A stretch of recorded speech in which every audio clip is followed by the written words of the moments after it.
Welcome to B-Rate Politics with Radio Guy. Please excuse any foul language or misinterpreted views. Of course, this is the YouTube version.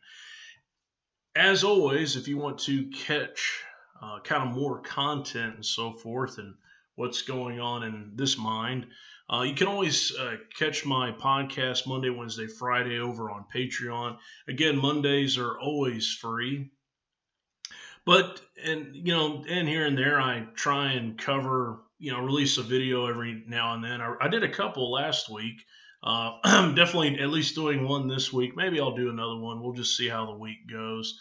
But there's a lot going on right now, and of course, probably from the title of this video, can kind of give some indication of what I'm about to go into, which is that of traffic violations. So, if you've had no seatbelt, if you've had a broken tail light, if you've been, without a license plate, well, then I'm surprised you're able to watch this. You're probably dead already. But if you manage to get through those traumatizing events, then you might be curious to what this video pertains to. Often, what I'm hinting at in all these traffic violations that will somehow, if we didn't really go after these, would probably lead to another 9/11, is that of the events that have happened maybe the last 4 or 5 days. There was the Lieutenant Army veteran over in, I think that was in Virginia. Police had pulled him over because he didn't have a license plate on his vehicle. Now, the thing there is that he did have a license plate, but it was, essentially taped on the back of the window of the vehicle. He had recently just bought the vehicle, and anyone who, I guess, has bought a vehicle at a dealership, they don't just hand you the license plate right there. You got to wait a little bit. But that was the kind of breakdown. Of course, the gentleman that had been pulled over, asking, well, why did you pull me over? And of course, confrontation and so forth eventually leads to him getting pepper sprayed and so forth. So there was that fiasco. There was another fiasco not that far from what happened almost a year ago in Minneapolis, in which a gentleman essentially, they pulled him over for a traffic violation. I haven't really caught wind of what the traffic violation was. Hopefully it wasn't like, no seatbelt or a broken tail light or not having a license plate. I really don't need another building coming to the ground because someone, infractures on one of those things. Of course, I love people telling me that I have a broken tail light because I'm too incompetent to figure that out. I love to be reminded. I'm glad the state is always willing to remind me of these things. But the point is that when he was finally pulled over, they were basically going to get him for something else. They were like, oh, wait a minute, And so one officer mistaken a taser, or no, my bad. Yeah, how was I going to word that? Basically thought that she had her taser, but it was a handgun. So, yeah, shot him, didn't electrify him, and he later died. So, again, pretty different circumstances and how those are handled and so forth. Typically, I think most of when you talk about on this front in terms of police brutality, that progressives and those on the left will argue that these two instances that I've described both involved one was black, the other was black/Hispanic. Police brutality towards blacks, injustice, Black Lives Matter, and so forth, and that would be their argument that in the end there is institutional racism. The conservative side, while not, and I love this argument from conservatives. I always love this when you start getting into these kind of discussions. They'll basically go and go along the lines of, look, We're not going to talk about race, okay? This isn't racism. We don't have racist cops. It's none of that whatsoever. Now, let me go ahead as a conservative and pull some stats for you on essentially race, and let's talk about the problems of black culture.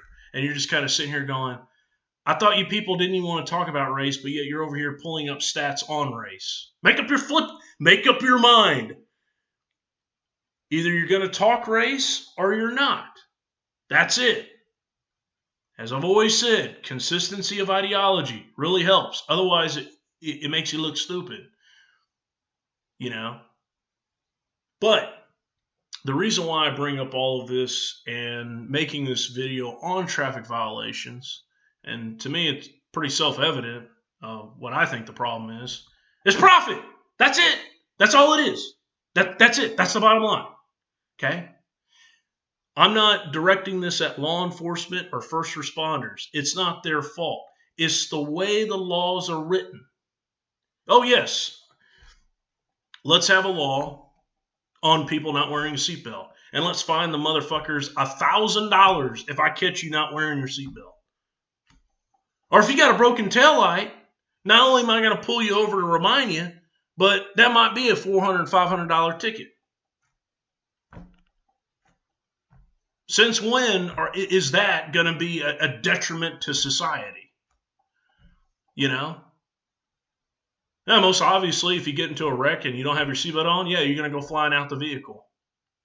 It's one thing if it's kind of like a courtesy call, maybe, in that instance, where you pull somebody over and say, hey, look, you need to put your seatbelt on. They put their seatbelt on, drive on. It doesn't need to result in like, oh yeah, by the way, that'll be $300 for me having to tell you.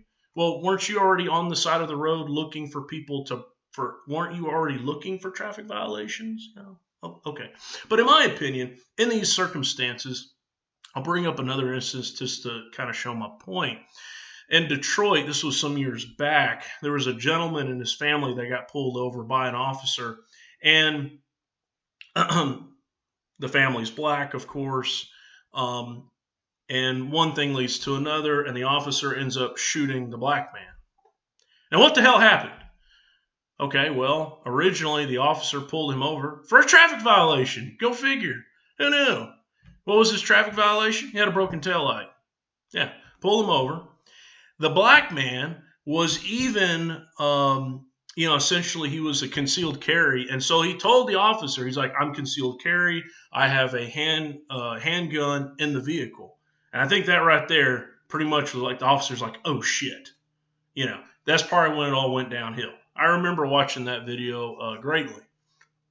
But when, progressives, they'll kind of hit on the race part. I'm asking a simple question of like, why are you pulling people over to begin with without a seatbelt on, or not having a license plate, or pulling people over because they have a broken taillight? And the broken taillight example is the best one of my point.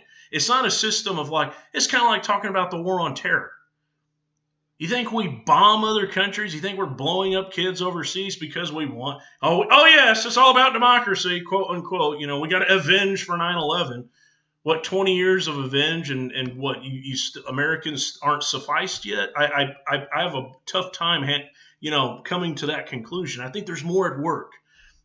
Some examples being used now in order to stay longer in Afghanistan is this notion of like, well, we don't, as Americans, we don't want to be sexist. We got to help fight, for feminism in Afghanistan. So we might have to stay longer.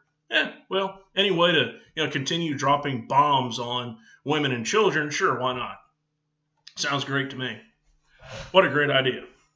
So the point is, in all of this, when you're looking at, traffic violation, why not just treat it as a courtesy call? Hey, eventually, if you're pulling over the same mother effer for not wearing their seatbelt, eventually they'll wear their seatbelt because they don't want to get pulled over and have like a 20-minute conversation. Well, I'm pulling you over because you don't have your seatbelt on. It doesn't need to result in like, by the way, now I'm going to pay you now I'm going to give you a ticket. Again, this isn't directed towards law enforcement. This isn't directed toward first responders. It's not their fault.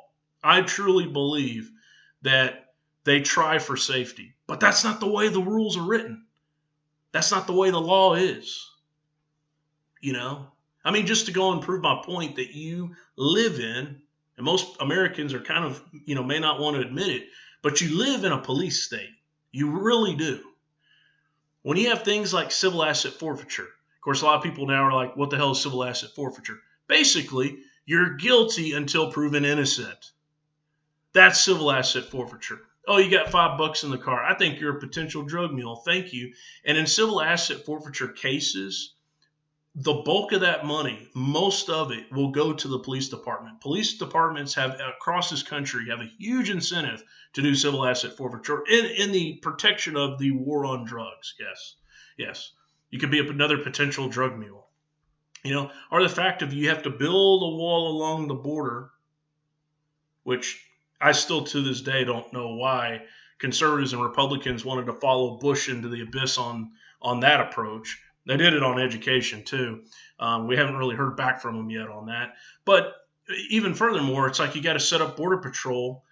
They can actually go 70 miles inland, and there's a lot of people along the U.S.-Mexico border that have to put up with that bullshit every day. Are you a U.S. citizen? Are you a U.S. citizen? Now, there's an actual answer to that question, which is to say, under the Patriot Act, you're not. Speaking of U.S. foreign policy, speaking of the war on terror, if you're not putting kids in concentration camps at the border, which again, they're not a threat. Oh, okay, well, kids aren't a threat, then why are you patting them down at the airport? Because they might be a potential bomb carrier. Why are you blowing up kids overseas? Because are they again, are kids a threat or are they not? I actually covered this in several podcasts trying to kind of prove my point on this. But in the end, we're dropping bombs.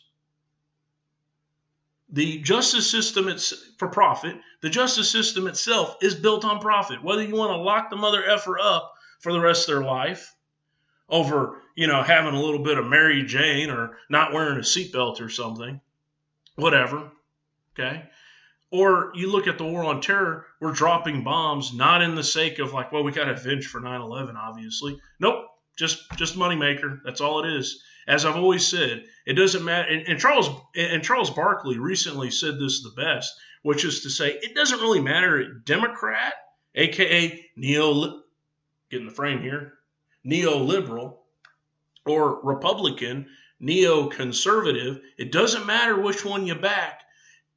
Their goal is to get the public to fight each other. So they don't really come to the conclusion that these motherfuckers, unless you're going to run your own country or you're running a multinational or you run a Fortune 500 company, these people could give a shit less of what family members you lose during COVID, during the war on terror, at the border. They don't care whatsoever. They don't give a damn. So on this notion of traffic violations, and what does all this mean? What's the whole point of this video? Why am I bringing up all these instances? In the end, my point is this. It's profit. That's it. That's the end of it. There's really no other way for me to put it. Paying a ticket for no seatbelt, for having a broken tail light, for not having a license plate, whatever the traffic violation may be. Yes, it's for your safety. Yeah, Just like going and bombing overseas or having a surveillance state of America on Americans and the rest of the world. It's for safety. If people are looking to go into a profession, man, make money off safety. My God, you can make a killing on that. Literally, you can actually kill people even and still be rewarded financially. So that's the bottom line. There's a lot of it going on right now, especially when you have the Derek Chauvin trial going on. Again, the left is going to talk about systematic racism and with regards to police brutality. And conservatives will be like, no, it's not systematic racism. This isn't about race. But then they'll go in statistics about race. And you're just kind of like facepalm. It's about all you can really come to that. In my opinion, if you want my perspective on this, I think it's about profit. It's a moneymaker. That's it. That's all it is. That's the way the system is. You live in a police state. You may want to admit it. You may not. Again, I've kind of ranted on long enough. And like I said, that's my point. My point is you live in a police state. We literally, when we have a surplus of military weapons or equipment, I should say is probably the better term to use, we sell it to the police. You've militarized police. You have things like civil asset forfeiture. You have a surveillance state. You're bombing. On average, there was a study done. You're bombing. We dropped 47 bombs every day for the last 20 years. Now I know what you're thinking. You're probably thinking that's a lot. I actually think those are low numbers. It tells me we need to up the defense budget. But the point is, in all of it, is that this is all based on profit. Donald Trump, Joe Biden, okay, Obama, Bush, they could give a shit less about your freedom, about how safe you are. They don't care. They really don't.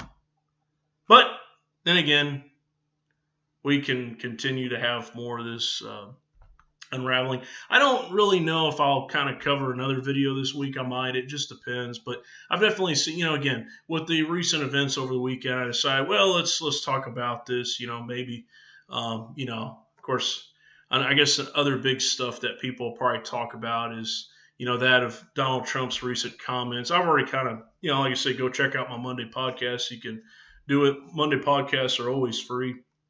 And hopefully everybody has a good Tuesday. And yeah, like I said, I don't mean for these videos to go that long. That's why I don't do that many each week. I kind of one or two or so. But like I said, that was kind of on my mind. I was just like, it's for profit.